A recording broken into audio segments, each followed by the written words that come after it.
Satan is ever ready to seduce us with sensual delights. I never forget a face, especially when I've sat on it. You're listening to After Dark with Super Marcey, an adults-only podcast, hosted by Super Marcey. After Dark podcast contains discussions about exploitation cinema, censorship, controversial films, sex, and much more. Discussions about films may contain spoilers. Due to the nature of this podcast, some topics and themes may not be suitable for everyone. Discretion is advised. Please see the show notes for more information. Sit back, relax, and remember, what happens after dark stays after dark. Enjoy the show. Light of my life, fire of my loins, my sin, my soul. Although I have taken the form of Caius Caligula, I am a god.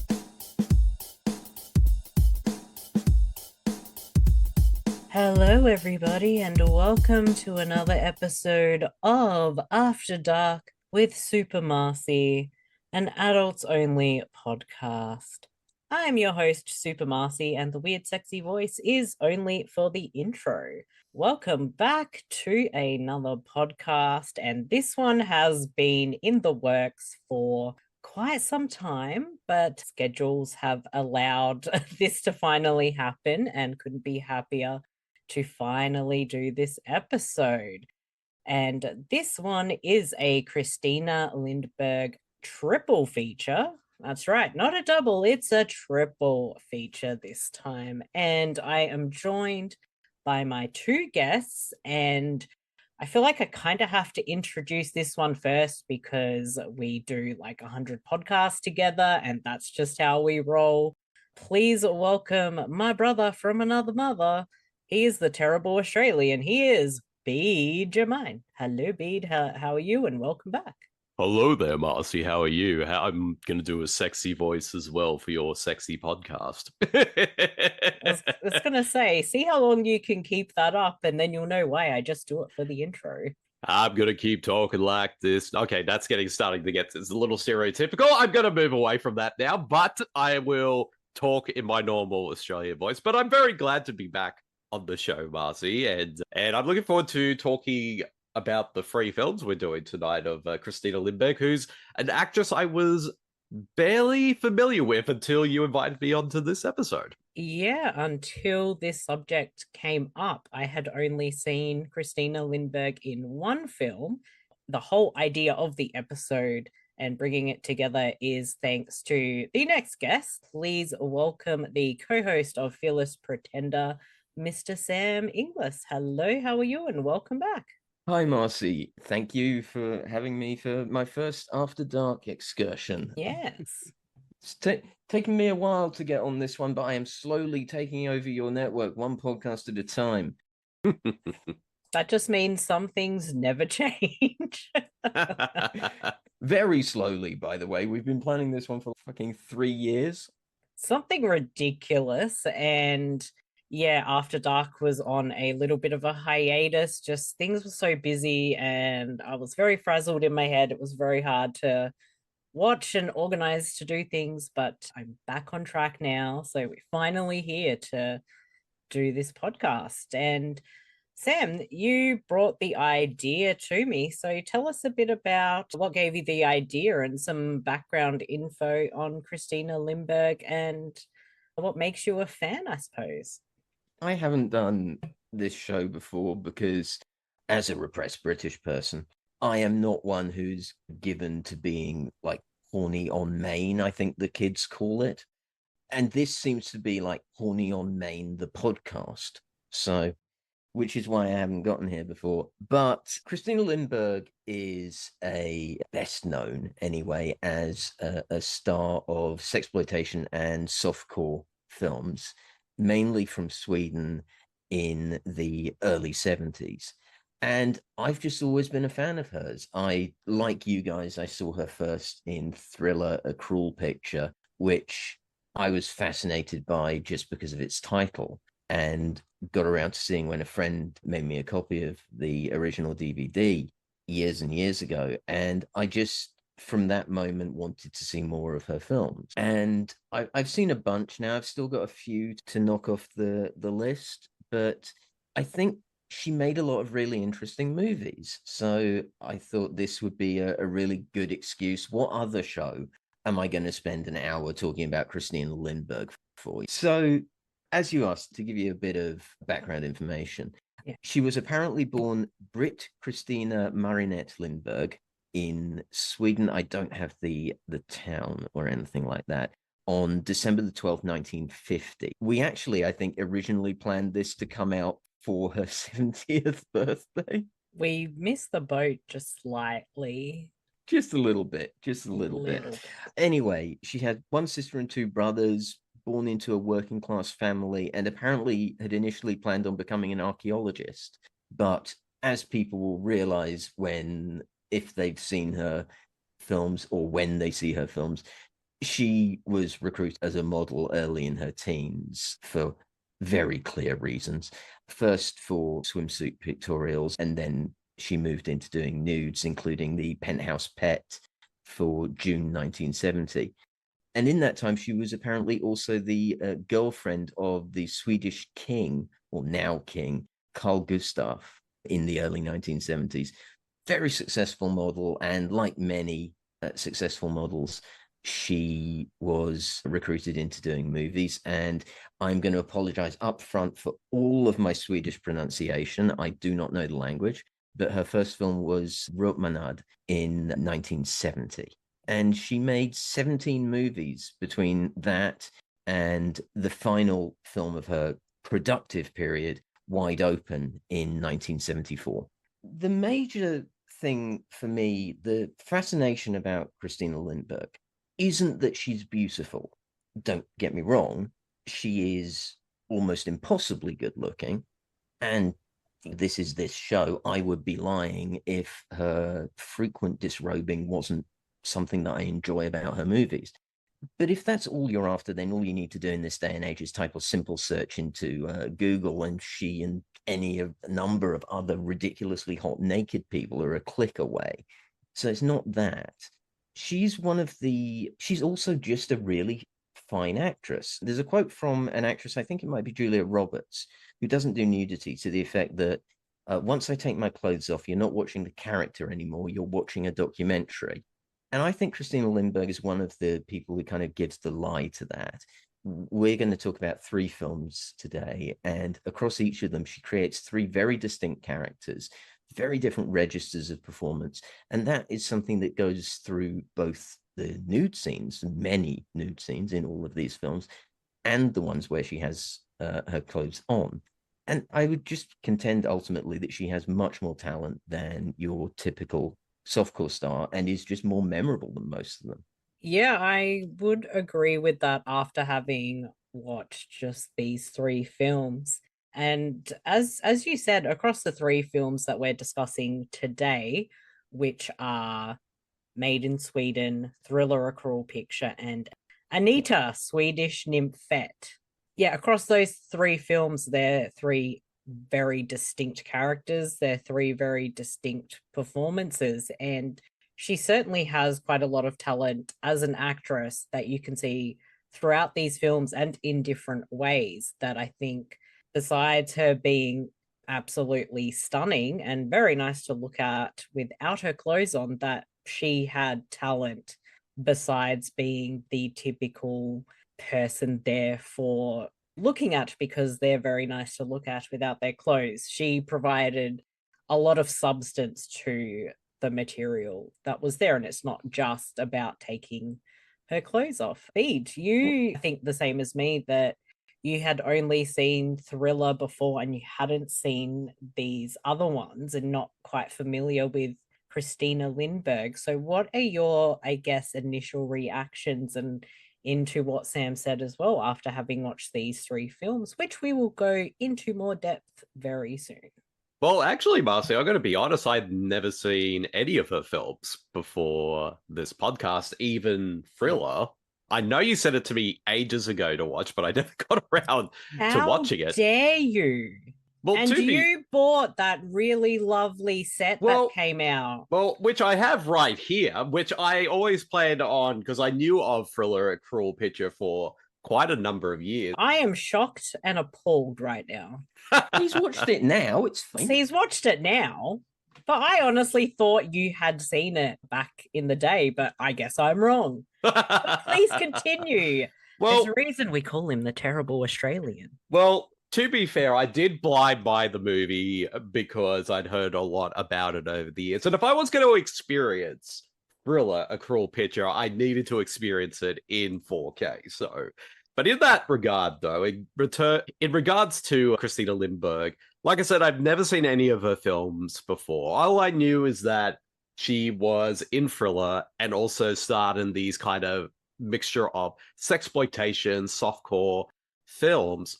But you know me, Marcy, I'm kind of one of those people who's very mixed when it comes to films like that. I mean, we've talked quite a few of those on our other show, the Ozploit Cast, and a few others as well. Yeah, so you can hear our opinions, which aren't really all that differing on a lot of these exploitation films. And I know we had a good debate about one of them, which I think will come up. Yes. Yeah. I mean, that one is one of the better ones, and you'll hear what that is. You might have an idea if you've seen Maid in Sweden as well. So yeah, sorry, Bede, continue.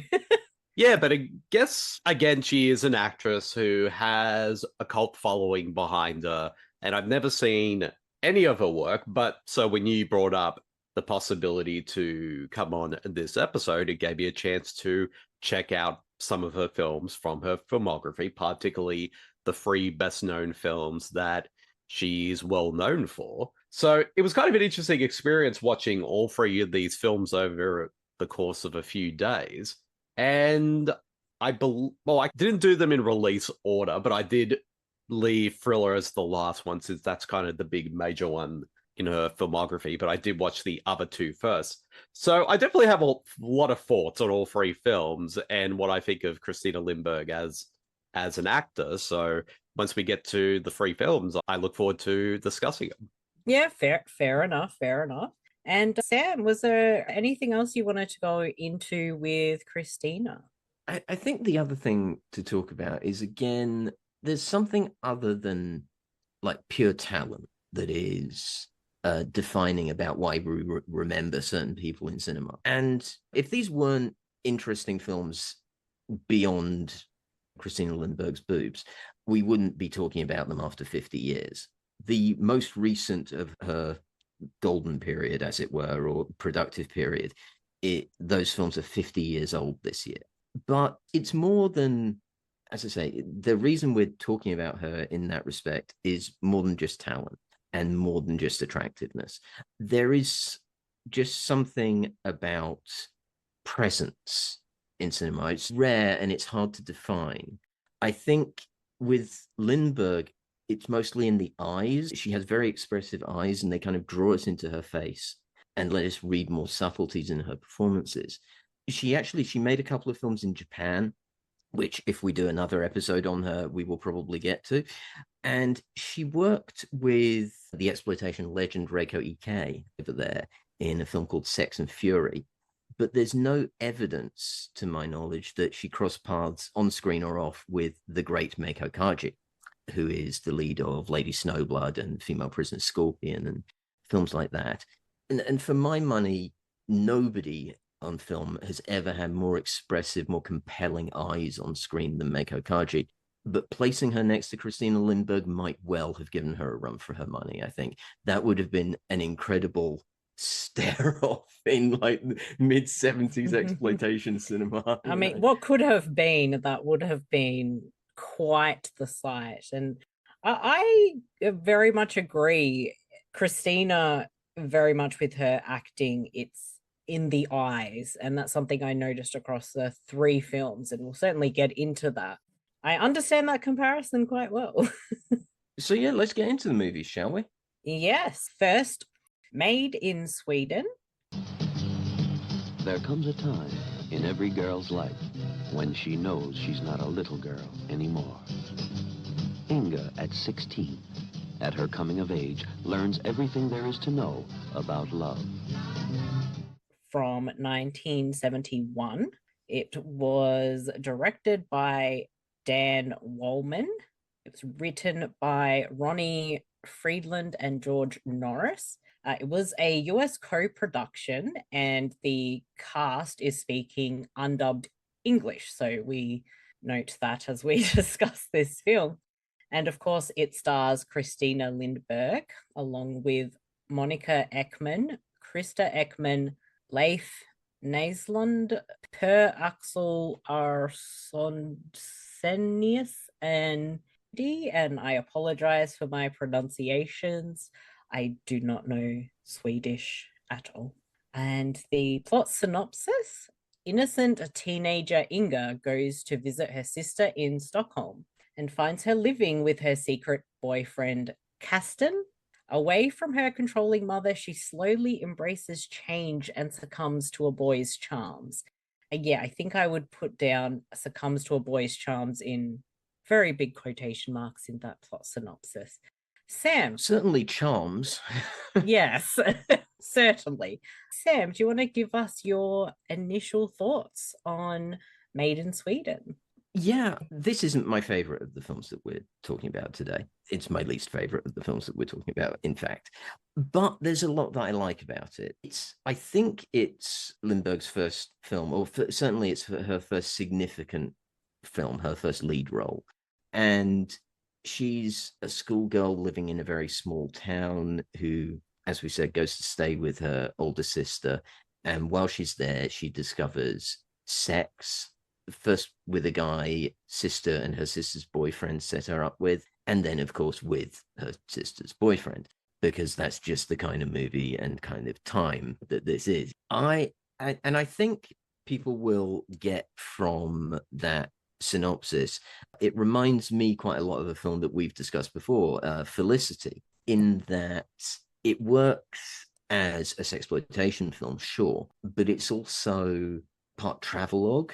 There's a lot of exploration of Stockholm in the early 70s in what amounts to a kind of time capsule. The sequences of Inga being shown around by her sister, walking around the town for the first time, or the city, experiencing the city for the first time, seem like they've been captured on the fly, probably without permits, with real people rather than extras. And it feels almost documentary in those sections, much like Felicity did with exploring the Hong Kong of the late 70s. And it also, in the same way as Felicity, works as a kind of coming-of-age movie as well. And it's not as sort of light and fun as Felicity is for various reasons that we'll get into, but it also has that basic plot of a young girl coming to a new place, staying with an older female family member and discovering her sexuality.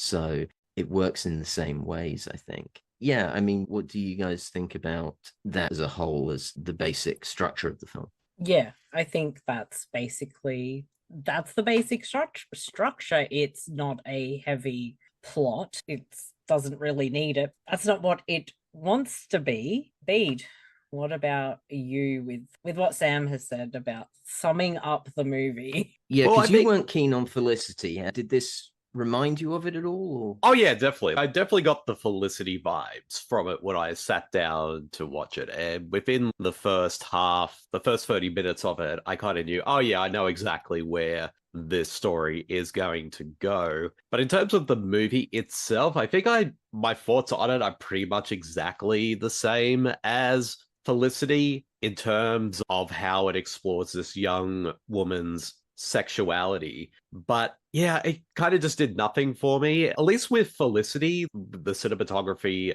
was very beautiful to look at. And I could definitely see the documentary kind of style that you're referring to, Sam, in this film. I didn't feel it just didn't really sort of drew me in to the story. And also the ways on how our main character of Inga explores her sexuality, at least compared to the character of Felicity. I did find rather troubling as a viewer, mainly on how it's depicted in this film. Yeah. But I mean... Yeah, let's get there, shall we? Yeah, because let's just say not once but twice she gets assaulted and raped by both the boy that her sister sets her up with. And then, of course, towards the end, sister's boyfriend, Castor, he pretty much just forces himself on her as well. And I think compared to this and Felicity, even though I wasn't a fan of Felicity, you could definitely tell that whenever she had her sexual encounters, there was that sense of it was consensual and she wants to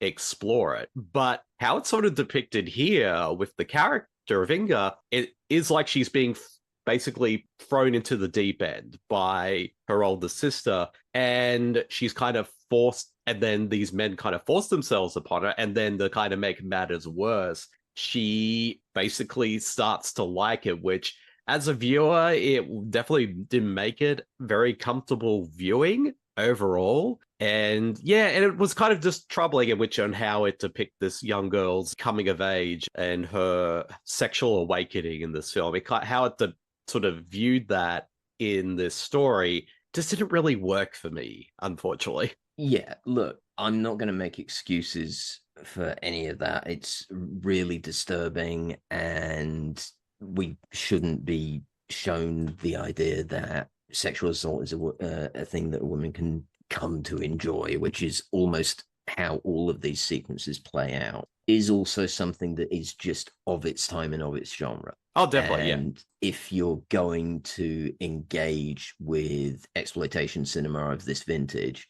I've just been through the Vinegar Syndrome Lost Picture Show box set, and there's a lot of sexploitation movies in that, and a lot of them deal in the same trope. It is just a thing that it is in those movies, and either kind of accept that that's going to be something that's in those movies and take it as something that you're not looking at as an example and are looking at as something of its time, or you just don't watch them. But obviously no excuses beyond that for it. The thing that frustrates me about it in this film, though, is I think with just a little editing or rewriting, with those scenes being made to be fully consensual, which wouldn't take much, particularly in the case of the first scene, she seems to like the guy when they're going out, and you could rewrite that very easily to be a fully consensual scene.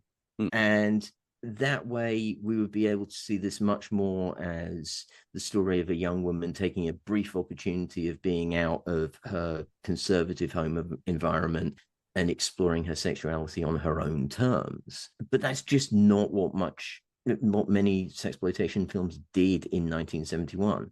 It's also frustrating that the film recognizes the threat that men can pose to Inga. There's a dream flashback to a pub that shows men surrounding her and plying her with drink, and obviously that sequence becomes a rape, and it's unmistakably depicted as a nightmare, but we don't know if they're real memories or dreams prompted by the other assaults. But they make the other scenes of assault and the fact that she continues to date the guy that first assaults her pretty indefensible within even the context of an early 70s sexploitation movie. Yeah, definitely. Yeah, with I guess my initial thoughts, just general thoughts, I think both Bede and Sam have summed up quite well the issues I had with Maid in Sweden. However, to start with, I would like to discuss the positives within the film. Like, I give credit that the film is not poorly made. It makes great use of scenery. It's shot quite well, and it makes the most of its running time. So as Sam said, there's a lot of imagery around the city. It is like a time capsule of that time to see what it was like, and that's all done really well. Early on in the film, I think it shows promise with a young girl going off to stay with her sister and discovering herself. And as mentioned, reminiscent of Felicity. However, where that film felt like it wanted to have fun, Maid in Sweden does not. The main character of Inga doesn't seem to be particularly happy through most of the film. Yeah, she is young and discovering her sexuality. However, even with good intentions, her sister Greta basically sets her up with a guy who then forces himself on Inga until she gives in. As said, it's sexual assault, it's rape, and perhaps Inga doesn't realize that has happened to her, but she still goes along with seeing the guy again.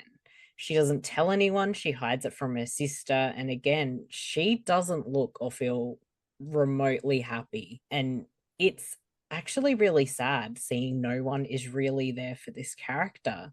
And of course, she's seen through the male gaze. And as mentioned, it shows her having nightmares of men surrounding her in a pub, and then there's other sexual assault situations.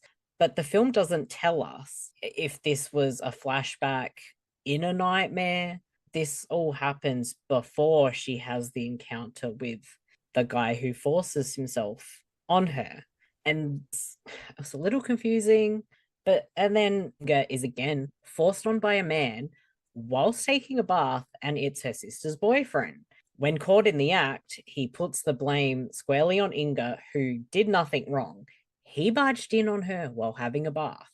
Men are not portrayed in a good light, but their behavior seems to get a pass anyway, leaving Inga certainly more grown up by the end of the experience, but not in a good way, I feel. Okay, so I think there's another way you could reframe this movie if you made it now.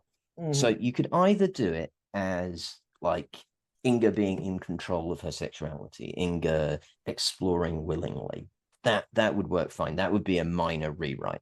The other way you could do it is lean in to the terribleness of men, more on the sort of maybe less satirical, but the sort of the promising young woman angle of like, men are like this. Men are can be dangerous and do look at women through, or again, can look at women through a purely sexual context.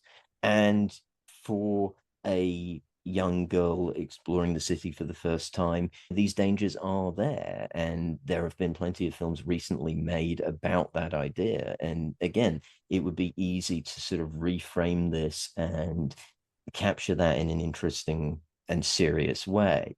I think the film is sort of caught between its serious-minded ideas on either end of that, on either of those ideas, and its need and desire to be like a sexploitation movie. At the end of the day, the film itself, for me, is a mixed bag. And at least for me, I think it would have been far more interesting if Inga were aware of how she was being treated because her sister actually looked out for her. That I felt was a missed opportunity. And I think there was a chance to build on this coming of age aspect, but to have that with her sister as well, and someone who was looking out for her. And, you know, I actually thought the cast were all solid, being aware that English was not their first language. I thought, without thinking about that, I think they were all solid. And Christina plays Inga as a very quiet girl. And in this, she speaks through her eyes. She really does.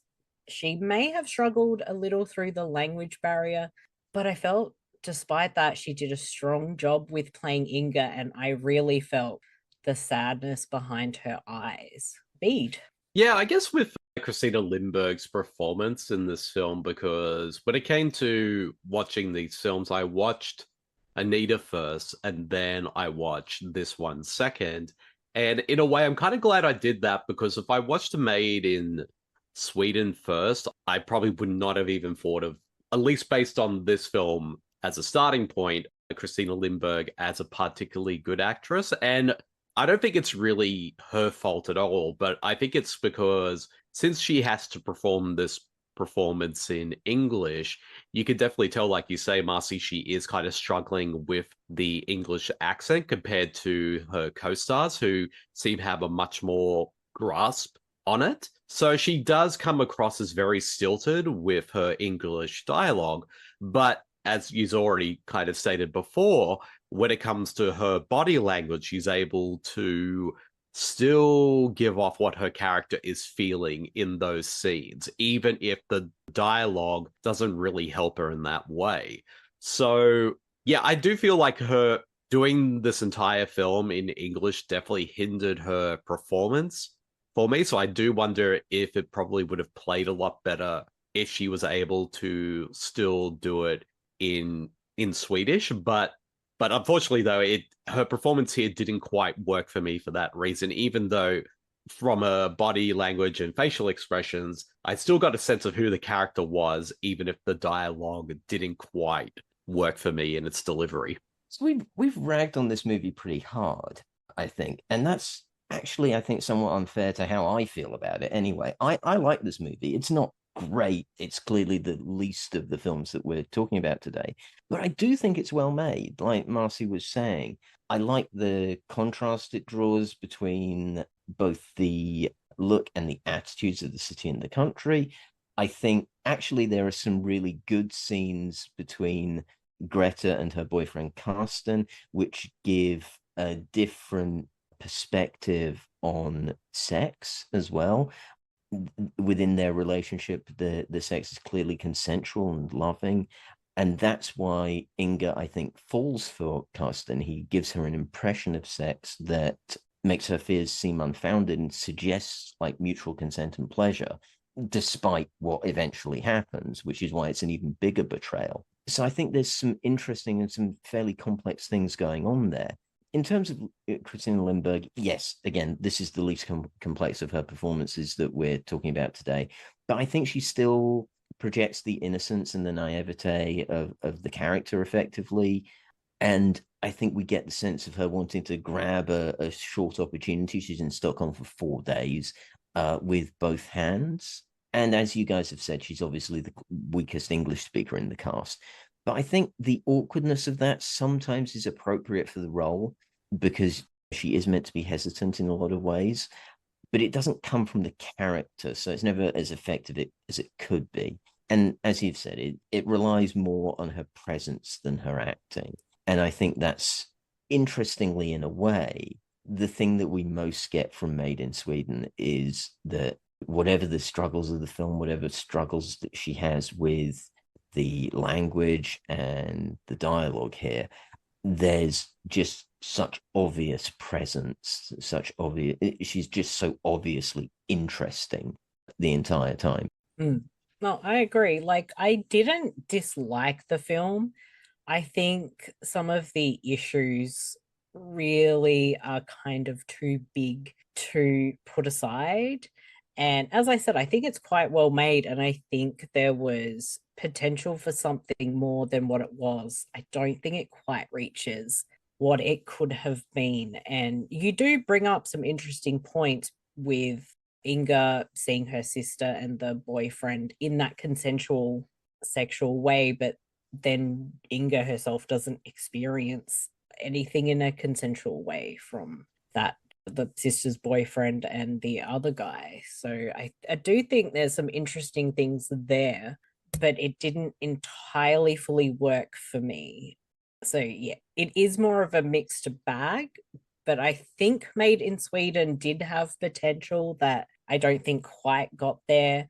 And as you say, Christina has presence, and I feel like her quiet performance really is shown in her eyes, because as I watched this film, it really felt like Inga was not happy, even though she was away from everything. There's just some sadness within her, and that's not the easiest thing to achieve for any actor or actress. So I give her credit for doing a fairly good job, even with the language barrier. I'm not sure if there's anything else either of you wanted to bring up before we move on to the next one. I'm pretty good with what we discussed. I think we pretty much covered everything in terms of the film, at least for me. But yeah, I mean, of the 3 films, this one's definitely kind of my least favorite of the ones we're doing for this episode of the show. I mean, so. I think we all agree on that. I think we're all in agreement. Yeah. So yeah, we'll just give a final rating and any final thoughts. I gave this 2.5 out of 5. I think there's half a good movie in there and half some really bad ideas and not a great way of going about things. And I need to state, I was kind of surprised that this was under the Canon banner for, I think, maybe distribution. That caught me well off guard when I pressed play on this film. Sam, what about you? Yeah, I think you summed it up well. Good movie, potentially good movie, sort of hold beneath the waterline by some bad ideas. But again, not remotely alone in 70s exploitation in that respect. I think 2.5 is probably fair. It's a film that gets by on Christina Lindberg's presence and the fact that it's an interesting landmark in her early career at this point. But otherwise, would we really be talking about it now? We'll get onto that in a second. And Bede. Yeah, pretty much this film to me is pretty much is exactly the same how I felt about Felicity. So I guess in terms of ratings, I'm probably going to give this one about a 1.5 as well, similar to Felicity, mainly because for the fact that in how, at least with Felicity, I just found that mostly boring. And with this film, I just found too many aspects with the story and the characters kind of too, I hate using the word problematic, but I do have to use it in this case, that it kind of just put me off from the film for quite most of it. And even though Christina Lindberg, at least with her facial features and body language, definitely shows off the naivete and also the awkwardness of her character, but I think her performance again is hindered because of having to do this performance in English. And you could definitely tell that she's kind of struggling with that. And even as a sort of a story, like a coming of age story and a story of sexual awakening, there have been other better versions of this story that we have seen. And for me, this one is just very forgettable. Oh, just by the by, I'm still going to go to bat for Felicity. That's a really good movie that more people should see. Well, our friend Tony would definitely agree with you. He was giving lots of love to Felicity on a recent Ozploit cast episode. And on to our next film, Thriller, A Cruel Picture. When cruelty knows no bounds, when evil knows no limits, revenge strikes with its most frightening power. They called her One Eye. From 1972, written and directed by Bo Fibenius, I think. It stars Christina Lindberg, Heinz Hopf, Solveig Anderson, and Despina Tomazzani, I think. Pardon my pronunciation once again. And a brief plot synopsis. A young woman rendered mute after a childhood sexual assault is trained to seek violent revenge on those who kidnapped and forced her into sex work. Once again, go to you, Sam. So before we even talk about the film itself, were it not for Thriller, A Cruel Picture, a lot of the things that we've already said about Christina Lindberg would still be true. Like, she'd still be a stunningly beautiful woman whose talents were, perhaps for that reason, underappreciated even by the people who hired her. She'd still have made a great contribution to exploitation cinema, and her short career would still have been notable. Would we be making this show, though? I think we probably wouldn't. Thriller is the film that takes her from being one of any number of models who turned to acting and one of any number of women whose contribution to cinema is underappreciated because it was made in disreputable movies, to being iconic. We see the echoes of this movie in such a lot of pop culture. Tarantino is a big fan, and we'll come into that.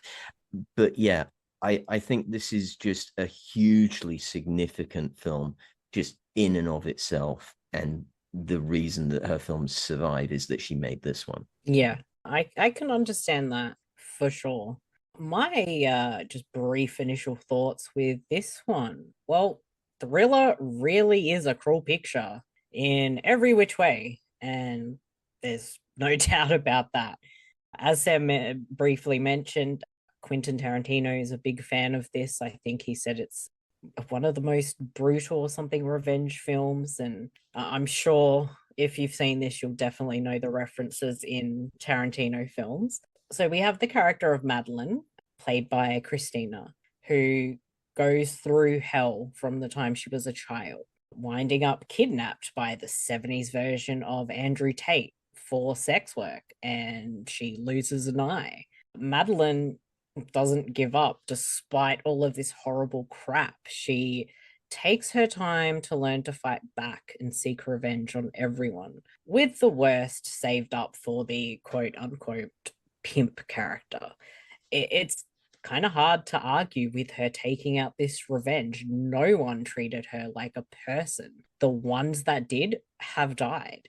It's made all the more easier to agree with Madeline's revenge because it really is a powerhouse performance from Christina. It's an entirely mute performance that comes through everything else. She doesn't need to talk to make this character sympathetic and developed through the course of the film. That's a really good place to get into the performance, but maybe before we do, Bede, thoughts on Thriller as a whole? But yeah, Bede, Sam has handed it over to you. Yeah, well, I guess with my thoughts on Thriller, well, like you say, Marcy, you did tell me about this back when we started to become friends, and I remember it was a film that you put in of the many DVDs in a care package you sent me like during that time.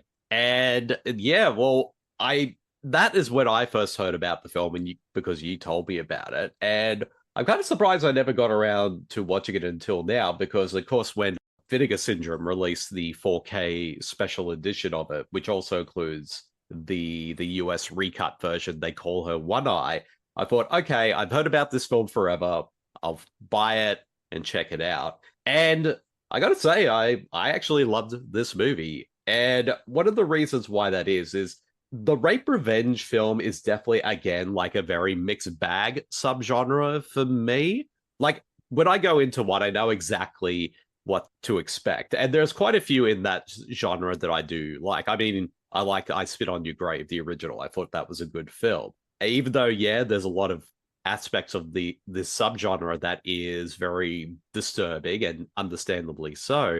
But I think you also get a very cathartic feeling once the revenge aspect comes into play. So it kind of balances that out.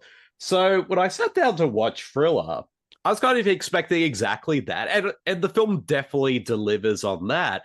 But I have to say, it's definitely one of the best rape revenge films that I've seen. And Christina Lindberg in this film, even though it is an entirely mute performance, she is still phenomenal in this role, because as we kind of stated before with Maid in Sweden, like, even though, yes, she may have struggled with her English accent with her performance, but when it comes to her body language, her facial expressions, she can just say volumes, and you really get a sense of who this character is throughout it and all the things that she goes through. And you can't help but feel heartbroken for her, especially once, like, again, the film kind of starts off with her when she is a child being assaulted by this crazy old man.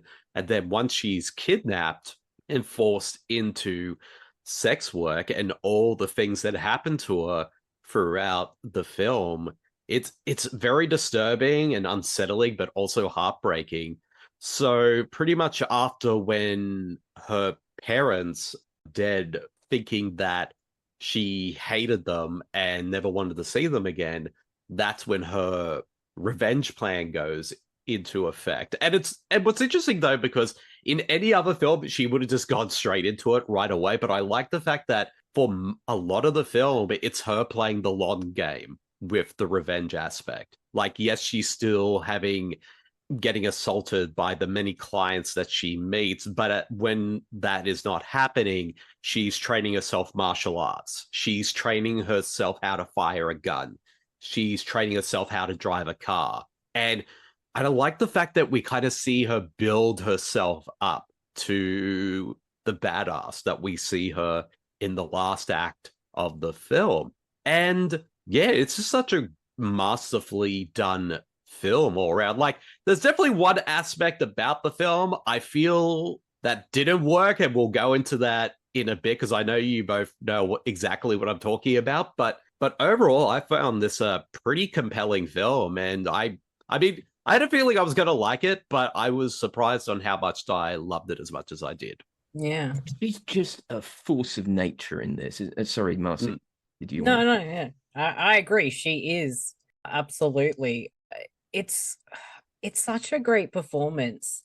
And I'd almost like, because it's been quite a while since I had seen it, I almost forgot that the character doesn't say a word through the whole film. And I think watching it now in my much wiser years, there's just so much else to take away from this film.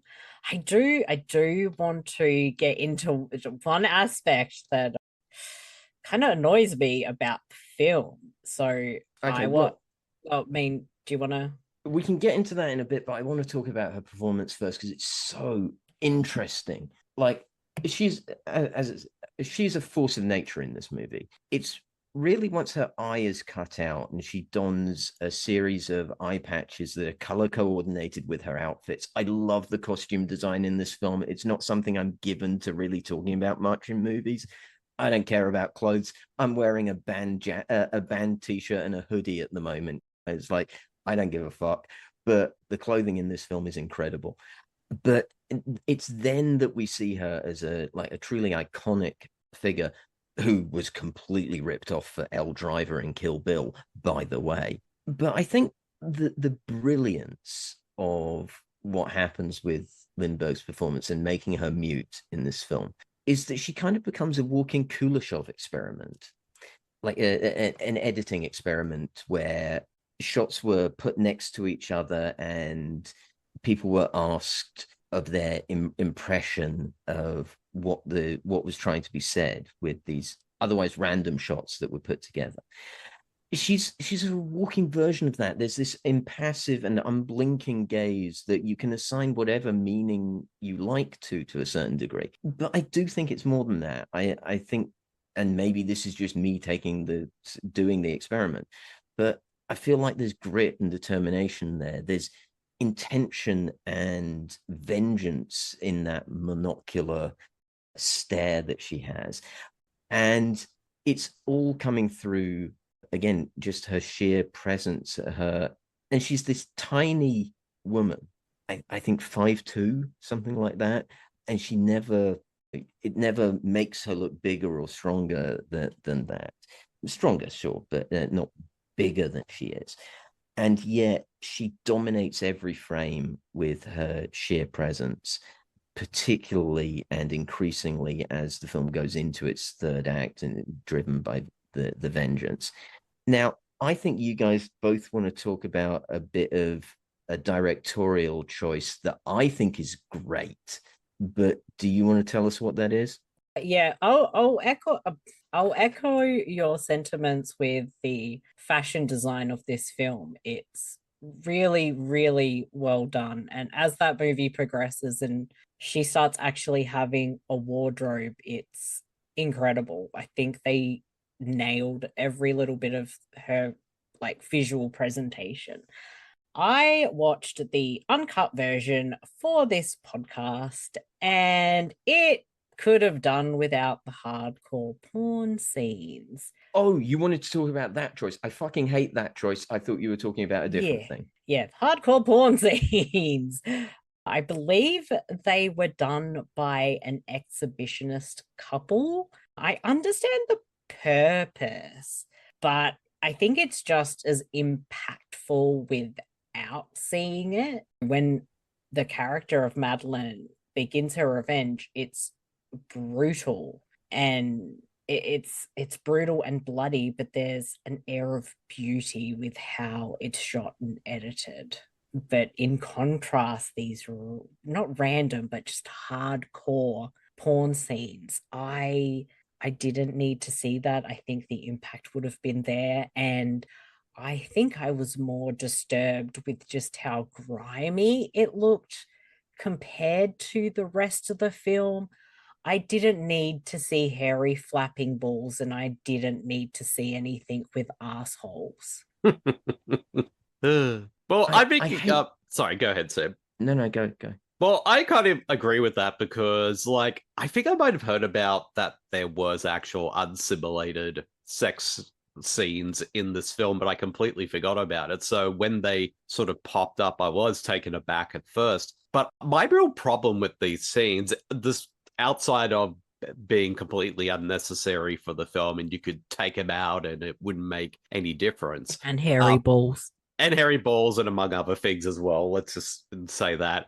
But my problem with these unsimulated hardcore sex scenes is that they pop up during scenes when the character of Madeline is being sexually assaulted. And I guess they're there to kind of titillate the audience, but for me, if stuff like that is being shown in scenes where a character's being raped and assaulted, to me, that just felt very wrong and very misguided as a choice, because like the last thing I don't think any type of rape scene whatsoever should be approached as being titillating to the audience. To me, that just felt very icky and wrong. So, and that's why I'm kind of curious to watch the other cut of the film. From what I gather, that version actually cuts out all those bits. So, and to me, even if this version of the film had taken them out, it wouldn't have changed anything, and the scenes would have much more of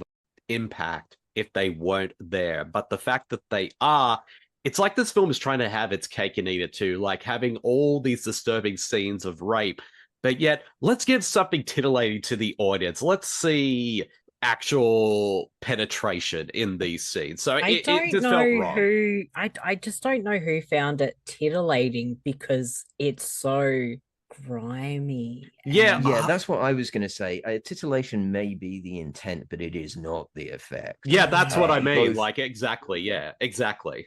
Both because of context and because of the fact that, yeah, first of all, you can tell that they're obviously like insert shots. Yeah, obviously, that are not made with the same actors, and there's nothing that is attractive about those images.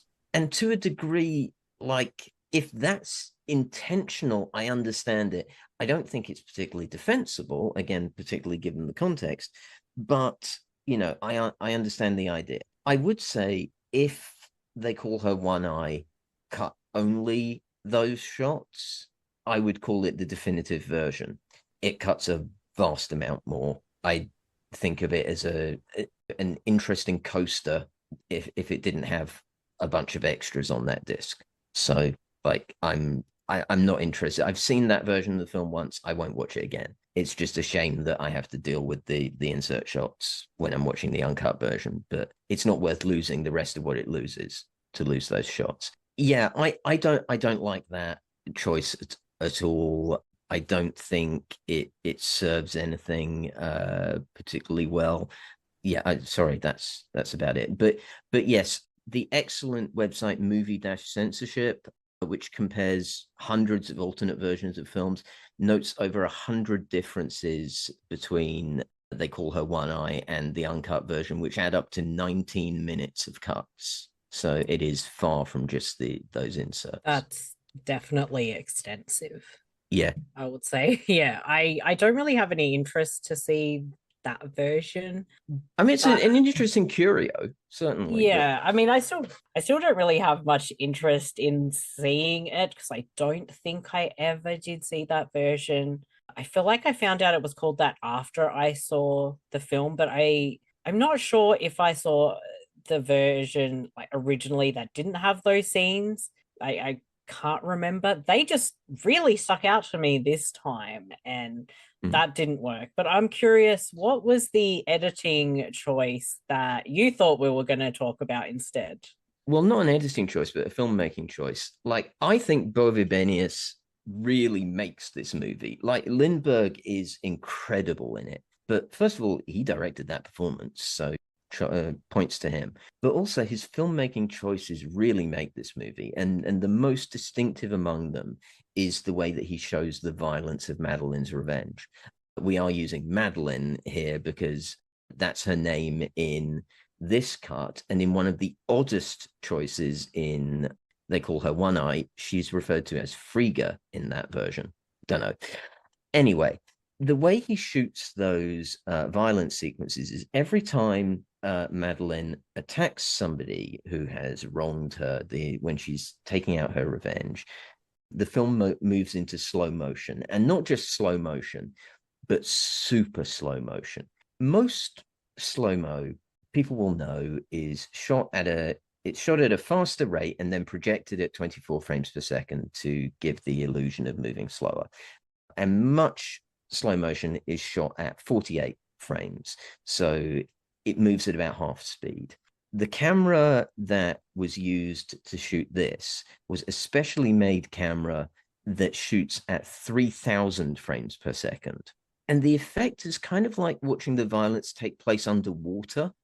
These moments of attack that happen in a second unfold over a minute, and you get the blood making these artful arcs from the mouths of characters as Christina Lindberg hits and kicks them. And what I feel like is what Vibenius is trying to say here is that we're seeing the vengeance from inside Madeleine's mind. It's the savoring of this moment that is all too brief in reality, that she's been building up in her mind for so long and wanting to execute for so long. And she's living that moment as long as she can. It's also just a great artistic choice, because when you see the outtakes and see these sequences at 24 frames, that blood pattern that is so interesting and artful in the 3000 FPS footage just looks really fake at 24. Like, the blood is distractingly quite bad, and it doesn't work at all. But yeah, just both in terms of the psychology of it and the pure filmmaking, the aesthetics of it, I think it's an amazing choice. I agree. I think I said earlier that her revenge is brutal and it's horrific, but there's a beauty about how that is shot and how it's edited and put together, and it is through her eyes and the long shots of it. The beauty around that is like us and her savoring this revenge, because as we go through every horrific thing she goes through, you want this like revenge on these people and you want to savor it with her. So I think it is like a really fantastic choice. And again, I think it just kind of elevates this film above many other similar exploitation films. Bede? Yeah, I can agree with that. I think it's a pretty good choice to use within some of the action set pieces, the use of slow-mo. And how it's done is much more artful and just so beautiful to look at.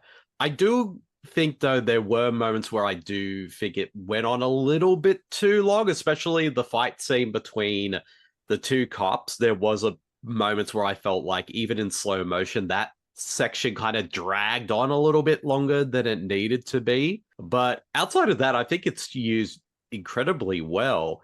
And you kind of, again, like you both say, kind of really get into the mindset as she's savoring these moments of revenge. But how, again, what you say, Marcey, makes it kind of stand out compared to other rape revenge films is that sort of artistic beauty that the filmmaking does for it. And I will say, like, having watched this on 4K, the cinematography is just so beautiful and vibrant, and there's so many great shots throughout this film, and not just in the slow motion scenes, but just in many scenes throughout. And it is just a gorgeous looking film, and you can't go wrong with slow-mo, because how it's used here is just quite effective.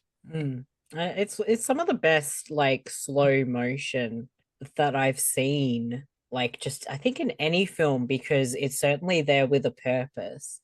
And you're really along for this ride with her. And yeah, it is a really, really well freaking shot film. It visually, it is like, there is something there. It's not always a pretty film. Most of it's not a pretty film, but you can appreciate how well it looks. Yeah, I'm not sure if there's much else I wanted to get into with this film. I'm not sure about the two of you before we wrap up. Yeah, final thoughts. Yeah. Well, okay. I do have one thing, though, and this is something that really kind of bothered me a little bit about the film, is for me, it felt like a major plot hole. in this film. So essentially, Madeline is kidnapped, held prisoner by Tony, and then she is not allowed out. And she tries to escape a few times, but he manages to kidnap her, particularly in a scene where he's in the car chasing her down through a park.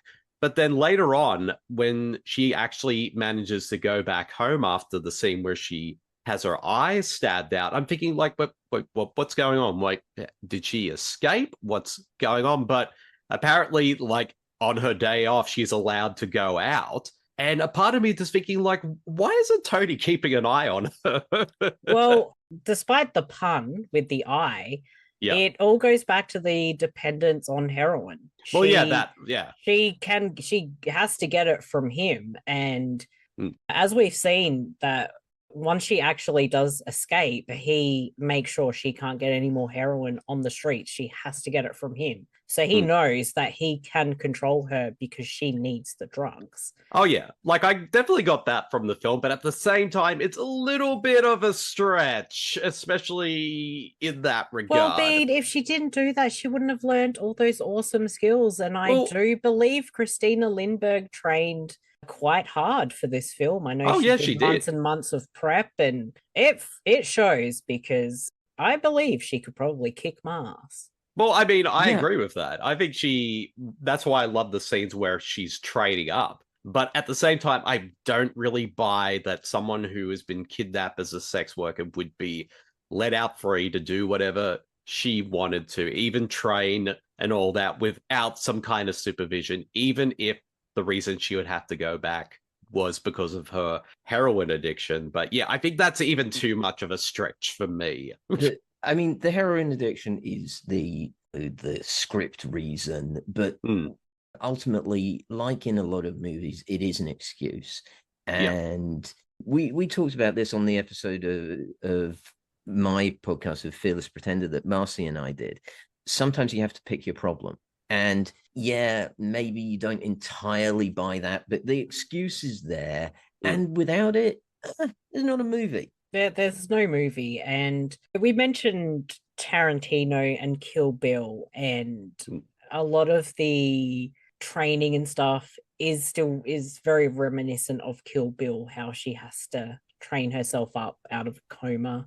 I think Kill Bill's owe a lot to this film.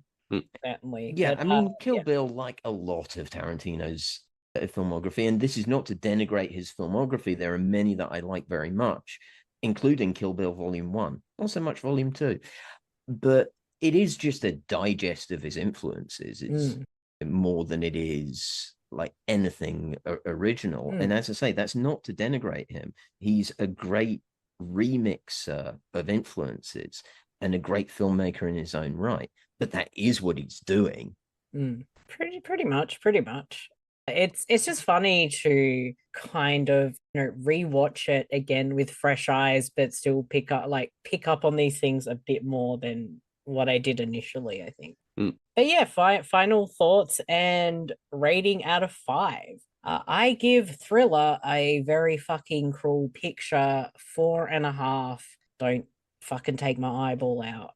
I will take Even Worse Revenge on You out of 5. I think Thriller is perhaps one of the best from exploitation cinema. It is a brutal film from start to finish, and that, as we said, the main performance from Christina Lindberg, I think, is incredible. It's one of those, I think, real top of the stack, at least 70s exploitation cinema, in my opinion. Sam? Yeah, this is a 5-star exploitation classic, and not just a classic, but a landmark. It's an important movie, not just for its influences, but in its own right. So this is one of the, maybe not the foundations, but certainly one of the major rape revenge films of the 70s and just of the genre as a whole. If you hope to understand exploitation cinema, you need to see and appreciate Thriller, A Cruel Picture. And the main thing that you end up taking away from it is not just Bove Benius' excellent direction, but Christina Lindberg, an icon for all time in this movie. Agreed. And Bede? I give it about 4.5. out of 5. Like, I really enjoyed the film that much. I think as a rape revenge film, it is superbly crafted. Christina Lindberg is fantastic in the film. The action set pieces are truly phenomenal in how they're staged and in both their brutality and grittiness and also their beauty as well. The only thing that's kind of stopping it from giving it full marks is, of course, the unnecessary hardcore sex scenes and that kind of plot hole I have a bit of a problem with. But outside of that, it is a great exploitation film. Yeah, I think it doesn't get full marks from me, mostly with that inserted porn stuff. But yeah, if you haven't seen Thriller, what are you doing listening to us talking about it? Go and watch it. And on to the final film for discussion for this episode, Anita, aka Anita, Swedish Nymphette from 1973. Anita, the Swedish nymphomaniac who needs to be loved by everyone. She's obsessed with love and sex. I can see that bit about modeling was just a line. You only want to bang me. She fell in love with one man. She wanted to love him alone. She tried, but she still needed others. She couldn't help herself. She had so much to give to everyone. Yeah, that's right. This was written and directed by Torgny Wickman, and it stars Christina Lindberg and Stellan Skarsgård. And the plot synopsis I found were either really long or really short, so I've gone with the really short one. Anita, a young woman with a troubled childhood and a hunger for love, finds a soulmate in Eric, a kindly college student. Now, that's kind of the plot, but there's a fuckload more going on than what that would suggest. Sam, do you want to give us your initial thoughts on Anita? Sure, just to lay out the plot just a little more than that.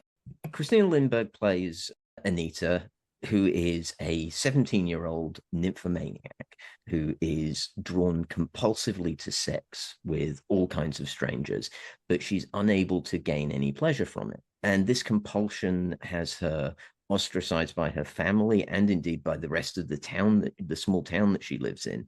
So she moves to Stockholm, where eventually she meets Eric, an incredibly young Stellan Skarsgård, who is a psychology student who wants to help break her of her nymphomania. And in the process of doing that, he falls for her, obviously, because Christina Lindberg, I mean, come on, people. Come on, people.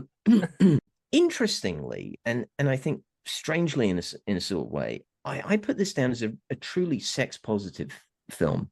And I say strangely because most of the sex in it is actually driven by compulsion, and Anita's experience of it is at best joyless and mechanical, and at worst we've seen her driven by that compulsion to situations that are dangerous, picking up men at random as soon as she sees them, or dirty.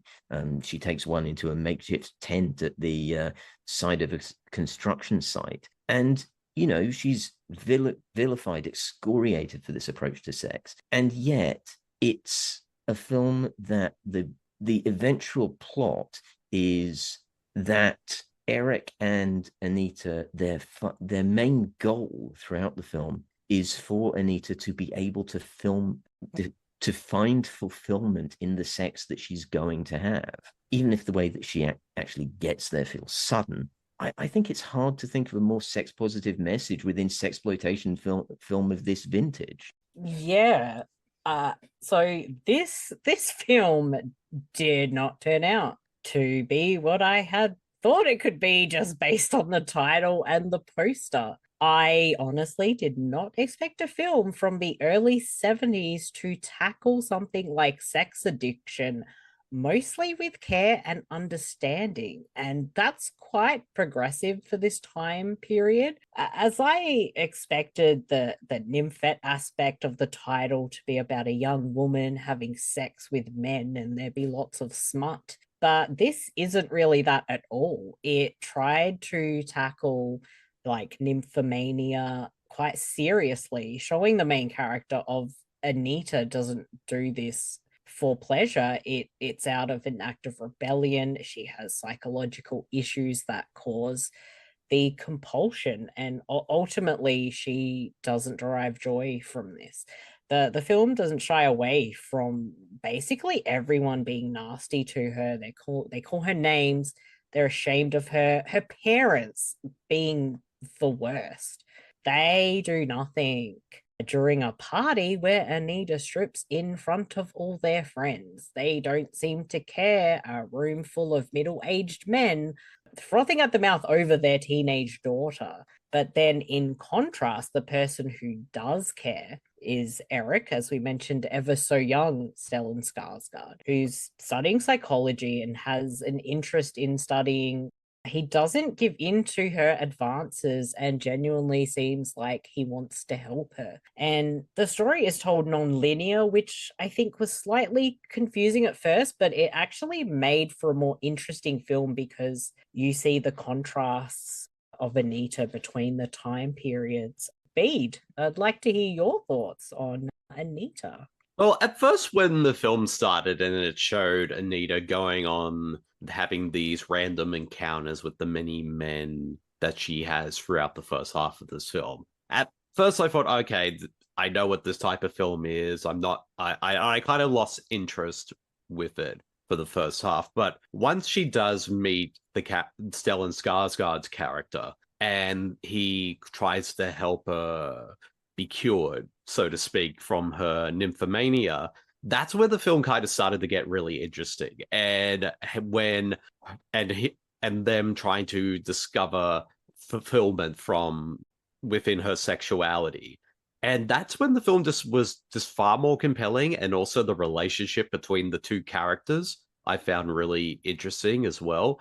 And I think both Christina Lindberg and Stellan Skarsgård have really good chemistry with each other. And even though, like, when he brings her to her flat and all of Stellan Skarsgård's flatmates don't really like her, because, especially the girls, because because pretty much all of the boys who live there in the flat have either already slept with Anita or they fancy her. But you know, Stellan Skarsgård's character kind of stands his ground in wanting to help her, and doesn't feel, and he's not judgmental of her and what she's going through. That really kind of, I found quite compelling, and I wasn't expecting that in a film like this. I will admit also, it did take me a little bit to get into it first because of the non-linear style in the first half, because I wasn't expecting that. So I was a little confused when it would go back in different scenes. So like, why are they introducing each other? Didn't they just have a chat earlier in the film? But once it sort of found its groove, that's when the film started to play a lot better for me. Okay, hottest of hot takes, and I'm not given to hot takes. Oh. This is a prequel to Nymphomaniac.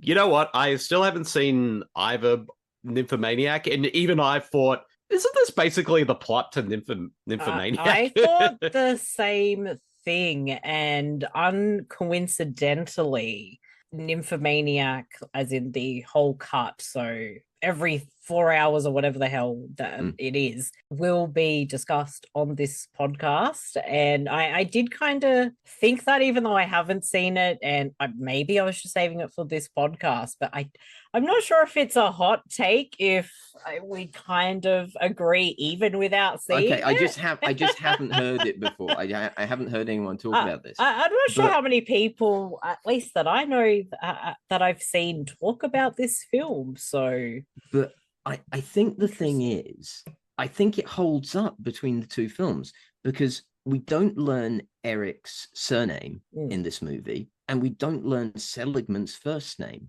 Who is to say that they're not the same character? And as you say, I think Anita is just too obscure for the question to have come up when Nymphomaniac was being promoted. But who is to say that Skarsgård in that film isn't playing the same man, jaded 40 years later, but still wanting to help another nymphomaniac, the second true nymphomaniac he's met? I mean, that will be in my mind when I do finally watch that film, and I think it might actually make it far more interesting. I'm already interested to see it, but I think more interesting looking at it like that, at least. I haven't double billed them yet, but I would love to do. It would be like a 7-hour experience of these 90 minutes, and then the 5.5 hours of the long cut of Nymphomania. Yeah, I don't know how long it is. I know it was like 4 or 5 hours or something, but that's yeah, it's coming 5.5 soon. the full cut. Coming soon, or not so soon to this podcast.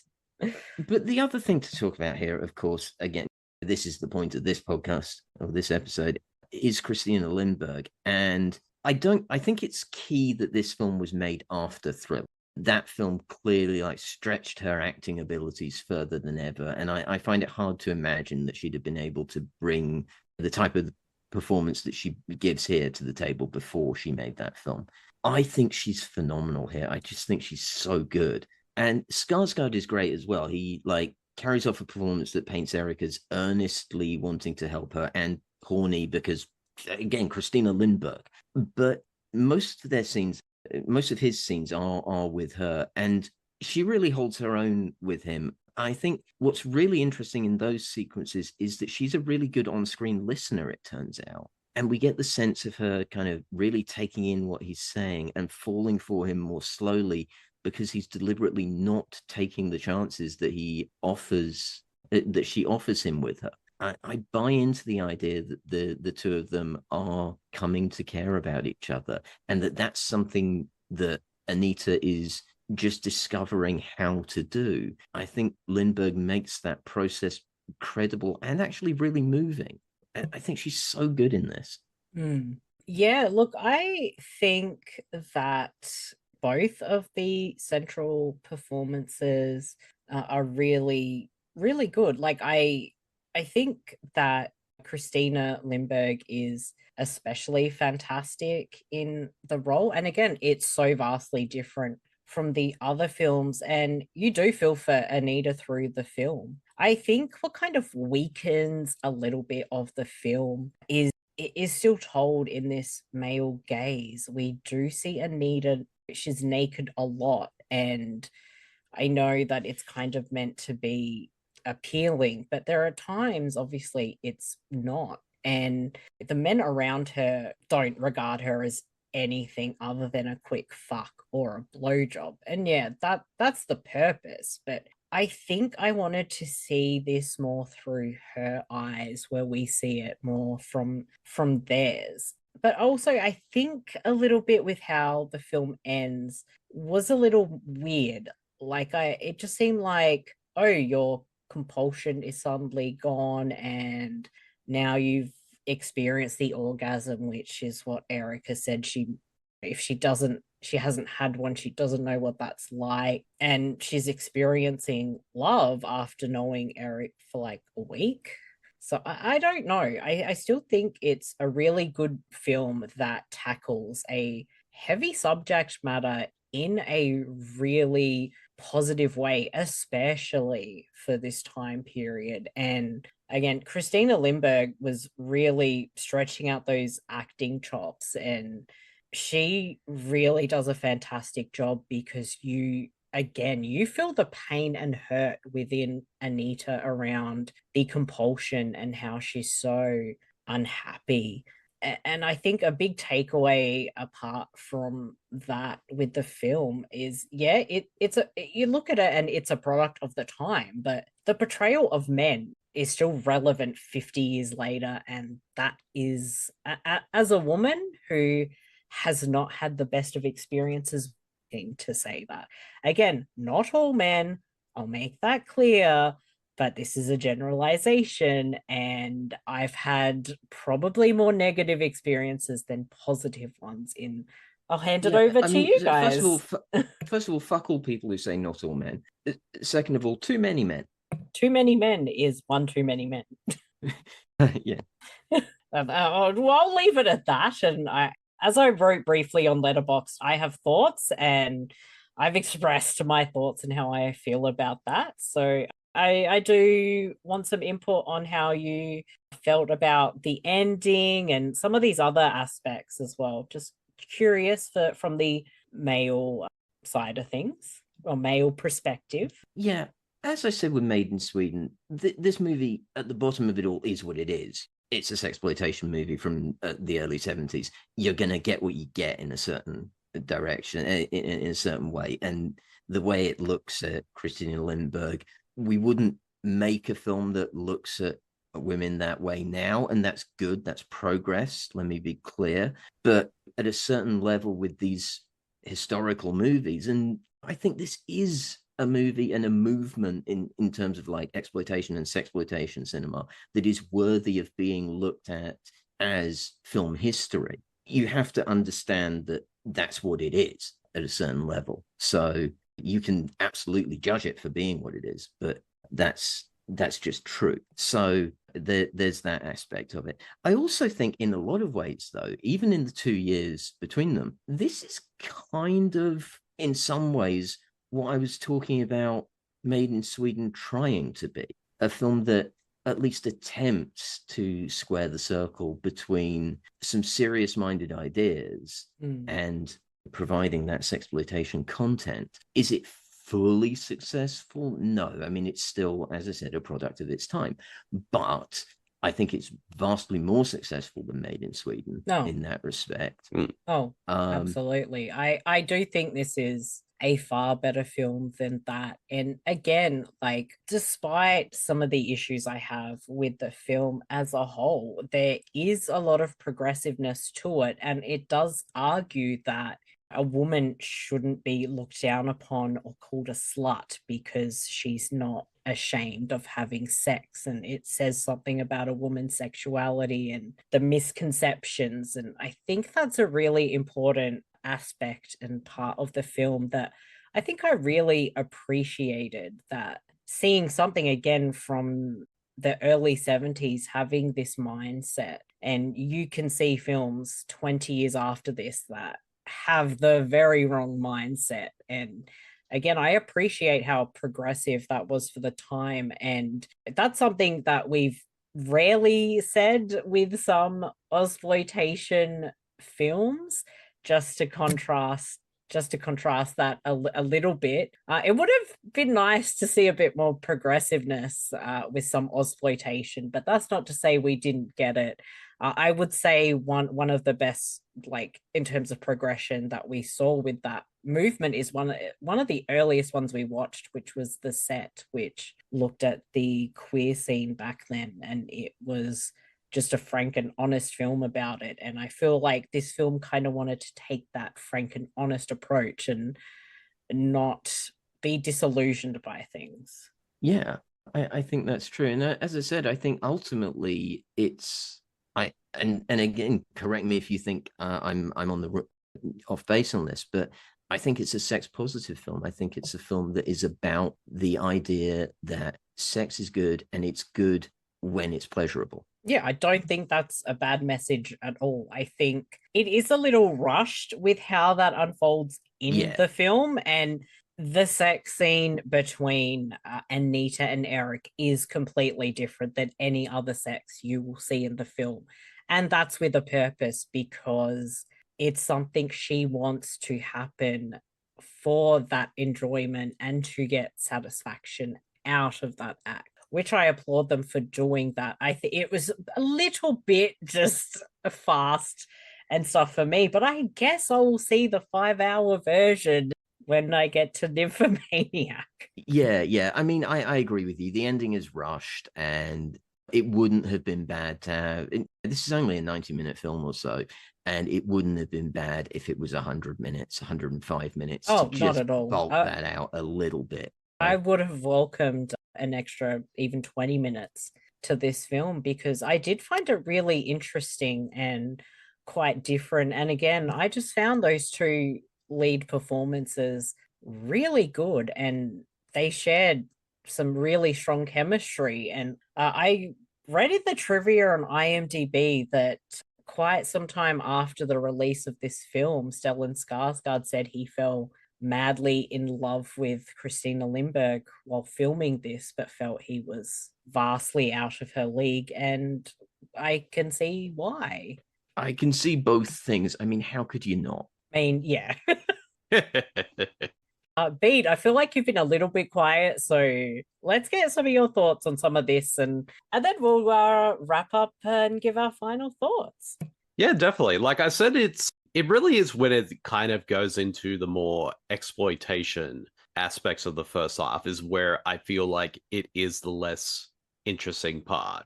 Even though it does show Anita going through these kind of passionateless sexual encounters with all these different men. But again, it's really that the second half with Stellan Skarsgård that is where the film is far more interesting and far more layered, and how they sort of try together to get her to get past this nymphomania that she experiencing, like not just in terms of getting her to stop having sex with people left and right, but even just going down to the psychological and emotional aspects of why she may be doing it. And I think the movie really does that in a way that isn't judgmental, and it actually really enhances the film. And then once again it gets to the ending,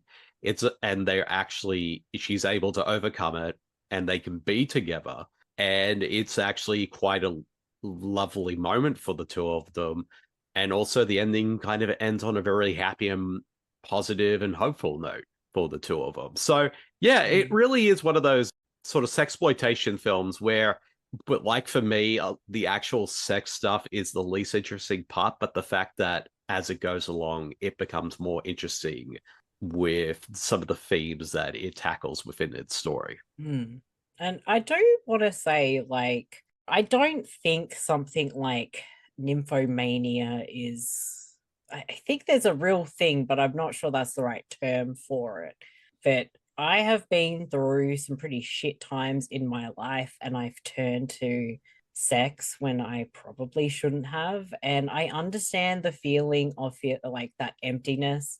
You feel worse afterwards. You feel like you've been used. And it's very honest in how it portrays that. And I think Christina Lindberg handles those scenes spectacularly, because there's a lot of relatability, especially if you've been through something and I don't know if I'd say a compulsion, an addiction, something you want to fill that void, and it's a vicious cycle because it doesn't work. And I really give the film a lot of credit for that.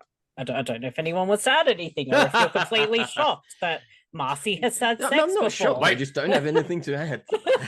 Wait, Marcey, you have sex? I do, on occasion, yes.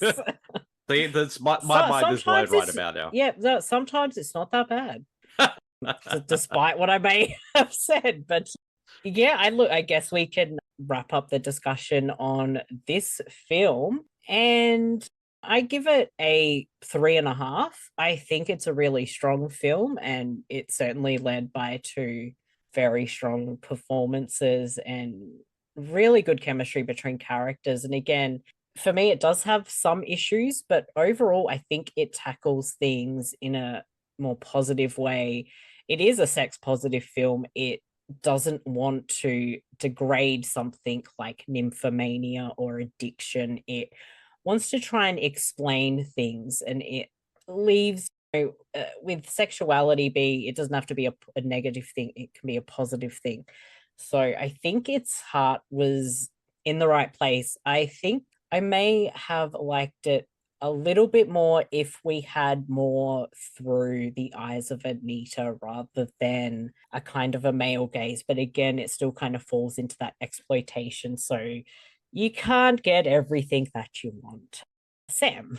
I go 4 stars on this one. I think if Thriller is the film that we've talked about today that is like now regarded as an underground, but a classic, this is the film that needs digging up, that needs rehabilitation. The copy that I've got is a fairly shitty DVD in a box set of Swedish erotica movies, which also includes 2 other Lindberg films that we may end up discussing at some point, potentially. I would like to anyway. But yeah, it's not very good print. It's not very good disc. And I would love to see a really nice cleaned up Blu-ray or 4K of this get Vinegar Syndrome on it, get somebody like that on it, Severin or whatever. But definitely. It would really be nice to see that. Yeah, this movie deserves that rehabilitation. I think people should see that Lindberg, beyond her sheer presence and iconic status in Thriller, was actually a really talented actress. She's genuinely good here, and that she can hold her own next to somebody like Skarsgård, who is as good here as he is now. And I gotta say one thing, because I mean, I've probably seen a younger Stellan Skarsgård, but I looked at him and all I could see was his son, Bill, who famously has played Pennywise, and I think he's a very good-looking man. I'm like, he's the son that really resembles him the most. His kids do, but it was just that one that I'm like, I kind of feel like I'm looking at his son, but I know it's not, but it's kind of weird, but I'll roll with it anyway. Well, it's funny you mentioned that, Marcey, because I was getting a lot of Alexander. I was going to say the same. Oh, it's weird that I felt like I got the Bill vibes, and there you go. But either way, I think this is a really good movie, and it's one that just needs digging up. Oh, so yeah, if you get the chance, get to see this. It's great. And Bede. Yeah, like I would say it's about 3 stars out of 5 overall. Like it is a bit of a mixed bag because the first half, as I stated before, was kind of like the least interesting aspect of it. But once it got to that second half, that's when I started to find it much more compelling. And Christina Lindberg definitely is very good here, and so is Stellan Skarsgård. But it's been interesting kind of discussing these 3 films and kind of seeing 3 different performances from her. And even though, yes, her performance in Thriller is very iconic, but I thought she was particularly great in this film. Yeah, definitely agree. And yeah, I guess because we've spoken about the films and we can wrap up the podcast. But Sam, what has Christina Lindberg done since her film career? And of course, what are your overall, I guess, feelings about Christina Lindberg? But I think we have a pretty good idea. Yeah, I mean, obviously, there's a certain level of just having a crush on her.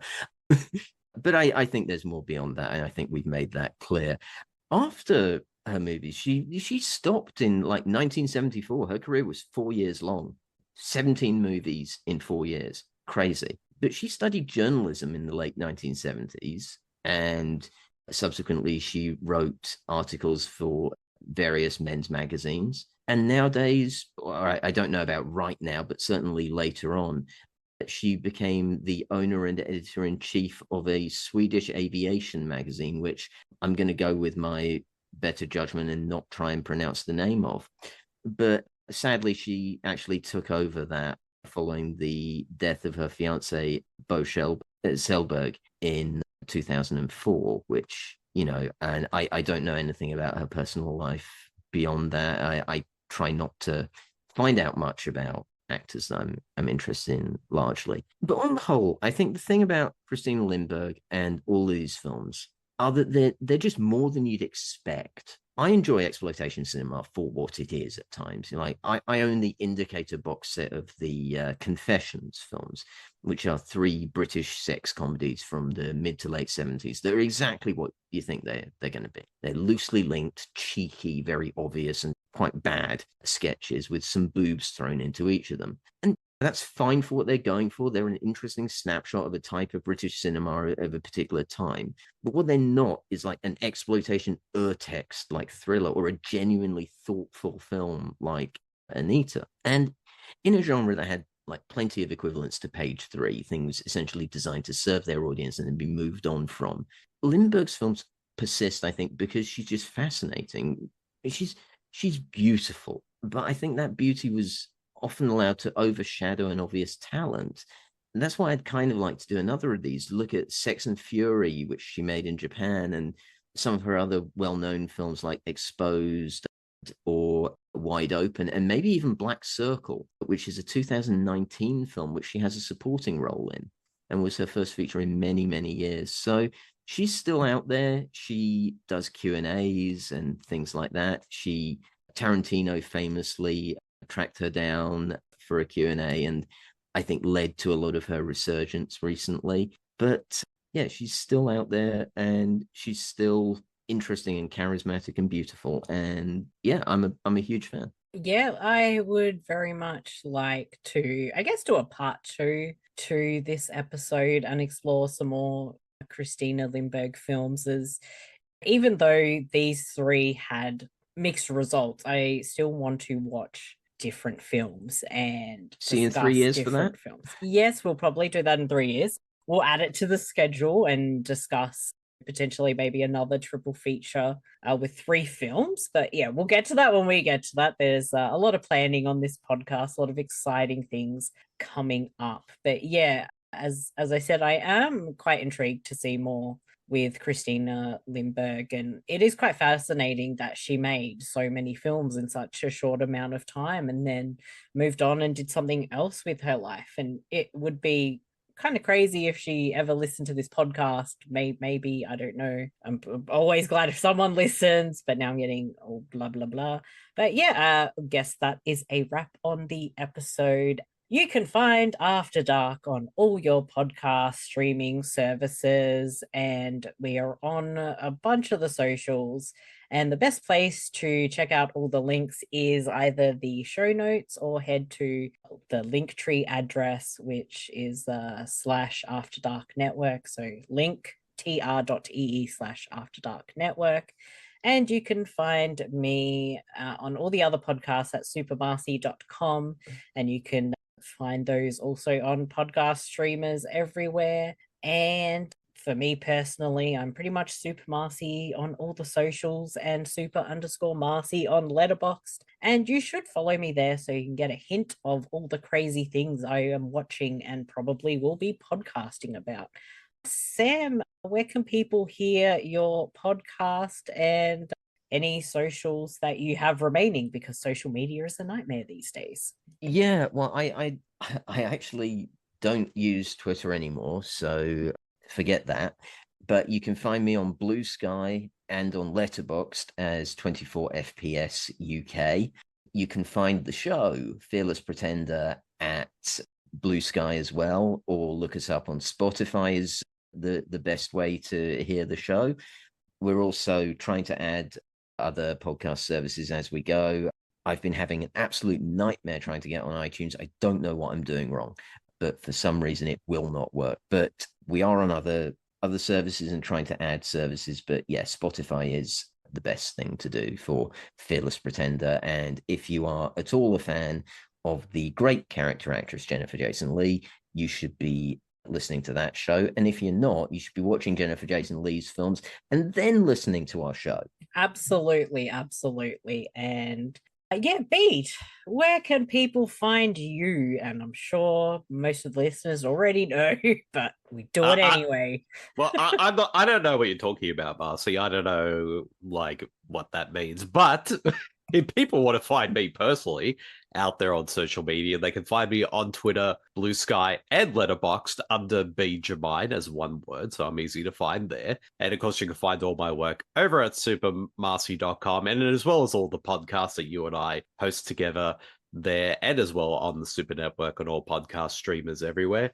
And as well, you can listen to my solo podcast, Bede vs. the Living Dead, and its spin-off show, Bede and Steve vs. Camp Crystal Lake, on all podcast streamers everywhere via the Bede vs. the Living Dead podcast feed. Awesome. So I encourage everybody to check out Sam and Bede's stuff, and as well as if you like After Dark and what we do on this podcast, always appreciate subscribes, likes, comments, feedback, all of that good stuff. And that brings our show to a close. So until next time, what happens after dark stays after dark. Good night, everybody. Mwahaha.